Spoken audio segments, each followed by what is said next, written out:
Since in 2004, Jiangmen Sonlink Motorcycle Company Limited now has developed into a large-scale modernized and professional motorcycle manufacturer, which specialized in motorcycle R&D, manufacturing and sales after many years of breakthroughs and accumulation. Possessing the most advanced R&D and testing equipment of motorcycles and engines, the production capacity reaches 300,000 motorcycles and 400,000 engines a year.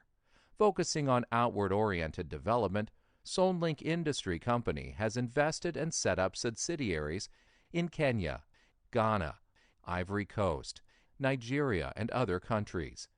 In recent years, a large amount of capital, technology, and management have been invested in the above markets in order to get close to the market and consumers, to set up and cultivate Sonlink brand.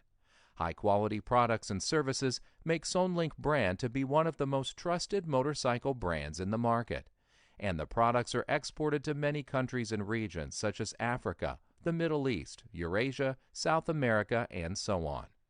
Quality and service are the core of Sonlink culture. The company continuously introduces internationally advanced R&D, testing high-end equipment and highly skilled personnel. It has invested 120 million RMB in new technical research centers and laboratories, with a total construction area of 300,000 square meters. Complete introduction of the latest generation of international testing and inspection equipment, planning, layout, and configuration, to reach the standards of national enterprise technology centers and key laboratories.